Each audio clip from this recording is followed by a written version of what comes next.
Prayer 1, that the Senate do suspend Senator Natasha Akpabio. This injustice will not be sustained.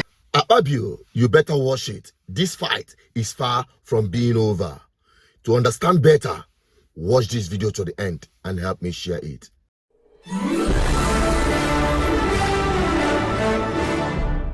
You're welcome back again on this platform where we tell you undiluted truth.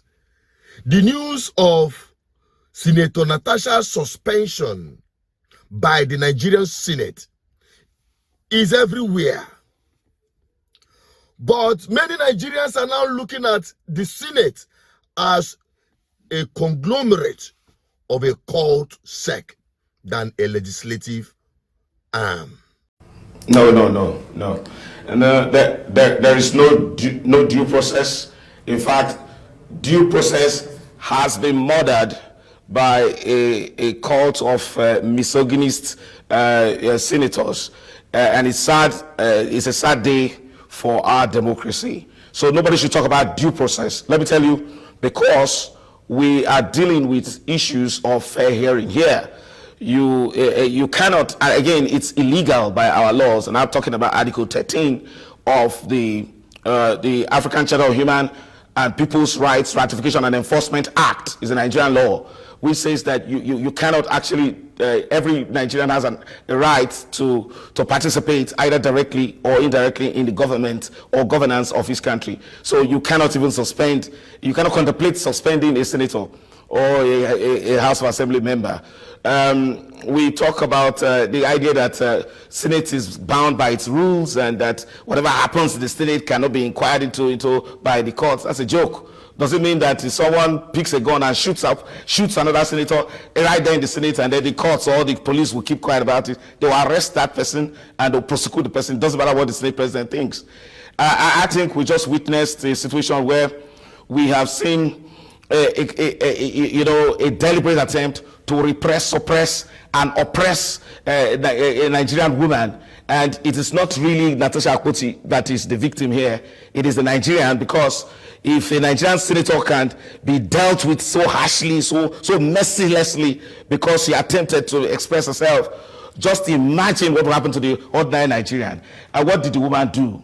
If the woman resisted, the change of her seat, if it matters so much, you could have also said, if it didn't matter that she needed to just change her seat, you could have also considered that it didn't matter if she remained in her seat. But you see, there's a mixture of murdering the principles of fair hearing here, whether it is the principle of nemo judesin causa sua, or the principle of fair hearing in the sense that you must fully hear the other side. I think we just seen a Nigerian woman, a Nigerian senator, being totally stripped of her Section 36 rights, her rights to fair hearing. And it's a very dark day, because I watched the international media before coming here, and they are making a real, music out of this, whether it's the ABC network or the BBC. Now, they handed down this suspension on Senator Natasha in a hurry, in a style many considered a desperate effort to shut her up. Well, to start with, I think that they have not just wronged Fuaga, they've wronged Nigeria. The reason is simple. We all know that a few days ago, maybe 2 days ago or so, the court order was served on the Senate of Nigeria. The committee in charge of ethics and so on and so forth. And that there was proof of service. I mean, this was flying on the social media, and everyone saw it.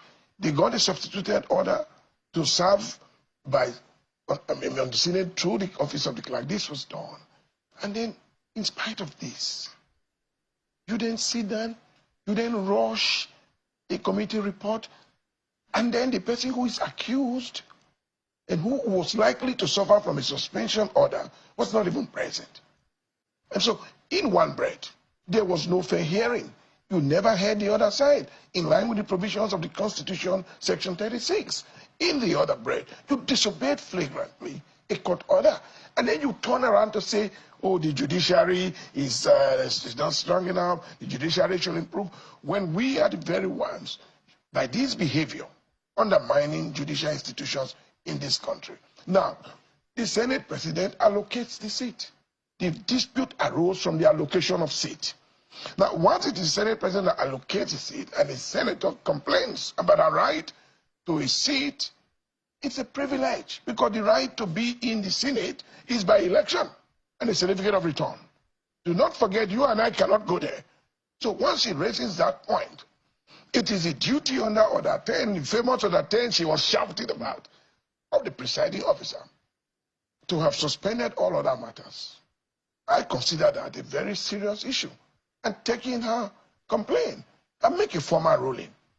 But if you watch the proceedings on that day, as the distinguished senator was shouting Order 10, Order 10, I already heard the presiding officer talking about prepare her for suspension. Review the tape. We've seen it. You were already preparing her for suspension even before you So was it fait accompli? Oh yeah, it was completely... They decided our fate even long before the ethics committee was even... It was predetermined. Now, after this man said this, you begin to understand that truly these guys are operating like a court. Because her case have already been predetermined even before the committee or panel was set up to look into the case. We are not surprised that they trashed out this issue just like that. We are not surprised. Now, for you to have a better understanding from where this whole thing is coming from and how you got to this point, listen to this. You know, when a seat is changed, the sergeant at arms is notified by the presiding officer. And once the sergeant at arms is notified, the sergeant at arms will communicate by calling that senator. And then our own sister senator came almost 30 minutes before the plenary of that day, as she saw. And she had already been informed. That's why she came earlier. She had never been coming as early as that. She came earlier, and she was again informed. And when she got there were about 4 senators whose seats were changed. And she flung that inscription of her name. She removed it, flung it off, and then started reading causes and abuses, even before the plenary. So she was already waiting for that plenary, and then she did not even move to the seat that was allocated to her. She sat on the previous seat. The person that was supposed to sit there could not even find a seat to sit. And then she raised a point of order. But instead of the presiding officer ordering her out, other senators prevailed over the presiding officer, that's the Senate president, that he should not do that. So she was given the opportunity to even sit down on the wrong seat throughout the sitting of that day. Now, ask yourself. No, let us sit ourselves down and ask ourselves. Do you think that Natasha would just all of a sudden begin to act in this manner if this man is innocent of the accusation? You know, women, once you start fleeting with them and, putting yourself in a compromised position with them, get ready for this kind of drama to happen in the open. For her to, disregard the Senate president in this manner shows that something has been happening behind the closed doors. What you are not afraid of the Senate president, and that I asked if this was exclusive to you alone or if this is a particular trend. Yeah, that's outburst. That's what I'm about to explain that. Yes. Yes, so many people do not know what I'm about to say, but I'm going to speak my own truth. And the Senate president is allowed to counter that. It all started on the 8th of December, 2023, which was a day before his birthday and my birthday. We are birthday mates. We were all in Akwa Ibom because he had a big fanfare in the stadium. Myself, my husband, and a few of his close friends, we went to Akwa Ibom. And at first, we were at Ikot Ekpene. We were in his house in Ikot Ekpene. Then we all moved to his house in Uyo, which was about 8 p.m. And he held my hand and said he wanted to show me around his house. My husband was walking behind us, Just 3 of us. We're walking around from room to room. He showed me the beautiful interior. This was done by this, by that, this designer here, he bought this from. I was like, oh, it's beautiful. And then I noticed that he hastened his pace while still holding my hand. And my husband was behind, still on his phone, but he was catching up whenever he could.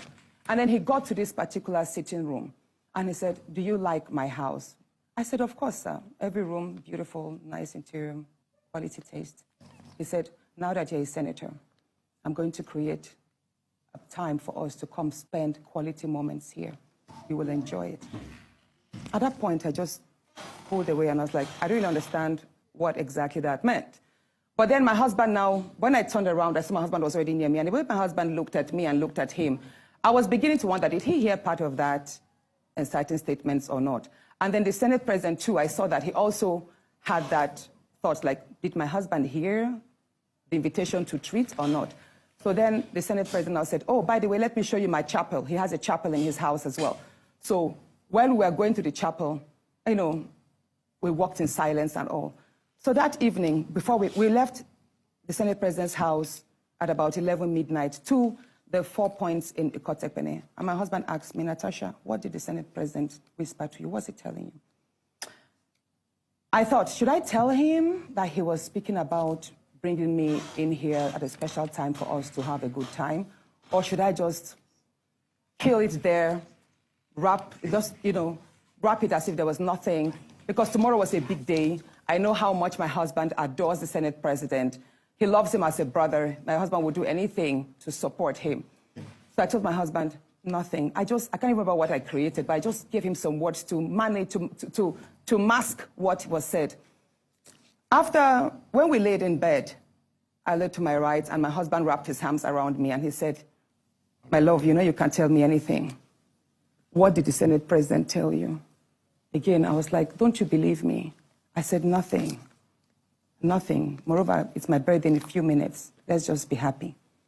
Then my husband told me he doesn't want to see me travel out of the country alone, and I should not go to the Senate president's house because he has a guest house where many senators do go there, you know, after office to like get approvals and all that. So I told him, okay, no problems. That was it. I thought that was going to be the end. But then, in February, I wanted to move a motion. I wanted to move a motion for the investigation on the ills of corrupt practice in Ajakuta Steel Company. I listed that motion 5 times. It was the 6th time that it was listed on the order paper that was approved. Many senators can testify to that. Each time the motion is listed, just before he takes it, he will say, oh, Senator Natasha, we can't take this motion because the board of the Senate does not accommodate it. Or he will speak on others and then let it drag so that just before my motion is taken, the time will be well spent and won't. So he kept on doing that. I went to him in his office. And I said, Senate President, you know how important this Ajakuta Steel Company to me is. You know how important it is to my people and to Nigerians. I've noticed that you have stepped down this motion. As a matter of fact, a number of senators told me, go and see him and plead with him so that he would take it. I was like, sir, please, why can't you take this motion? It's very important. It's been listed. Then it was listed the 3rd time I stepped down. He then said, Natasha, I'm the chief presiding officer of the Senate. You can enjoy a whole lot if you take care of me and make me happy. At that point, I said, sir, I'll pretend that I didn't hear this. He said, well, the ball is in your court. Please, let me say this, Ayo. You know the situation we see in universities whereby a student is continuously being failed just because she has not slept with the lecturer. That's what I've been facing, in simple terms. Thank you. I'm telling you honestly, for those of you who understand women, much more a woman of that caliber, knowing fully well the history of the Senate President Akpabio with women. Remember the NDDC woman. I don't want to go there. I'm the only Ogoni woman, the only Nigerian woman that has slapped his face. Why did you slap him? Why did you slap him? He slapped him because of his plan B. He thought that he could, since he couldn't get me to take that money, he thought that plan B, if it could come up on me, he didn't know that I'm a Port Harcourt girl. We can't gloss over a slap. What is the plan B? He came up on you. What exactly does that mean? We were having a meeting. Akpabio's meeting with me is either in Apple or at Meridian or whatever. Those are his meetings. I slapped him. Well, Joy, are you accusing Senator Akpabio of attempted rape? Is that the point you are making? Or sexual harassment?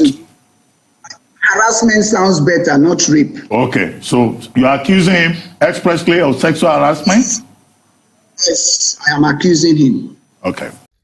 Now, when you look at all of this, Nigerians, you are looking at the drama. Some of you are fighting for, and some of you are against. That is your business. But understand one underlying factor, that justice is far away from Nigeria. With this crop of people, when we were shouting, when we were, screaming about the calamity that has become of Nigeria in the name of a regime under this government, you may not understand until Nigeria happens to you. Unfortunately, it has happened to Senator Natasha. And it will go around, though. It will not stop there. It's only about a matter of time. Nigerians have always continued to be victims of Nigeria on a daily basis. So for you to stand up and start fighting for or against the top bourgeois, well, fight for yourself first. Because you are being meted with injustice in fact, injustice has become part of daily life of Nigerian people. That is the part of daily experience of Nigerian people living in Nigeria and even in diaspora. So don't break your head over anything. Just know that Nigeria had happened to Natasha. And come to think of it, that woman is the best performing senator. I published her video once before now. I think last year. Even the Senate president cannot match her achievement for her people. But when it comes to their standing order and their rules that they converted into becoming a kind of cult to shut voices of people down in this manner, and looking at men who claim they are empowering women, and some women supporting this injustice, wait for your time. It is coming. Somebody will now come and say, power to women. Why, it is even the women that are fighting themselves. Well, let me just leave you to your own opinion. Do you think that there could ever be anything justice in this country? To me, it is very far away.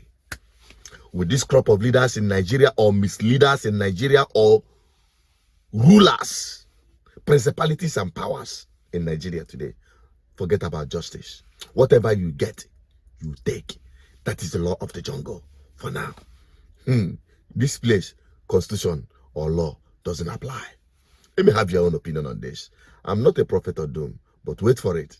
Nigeria is heading towards it in a rapid double quick march. I want to have your opinion on the comment section. I'm Asuchi Repeat as the advocate for good governance. Bye-bye for now.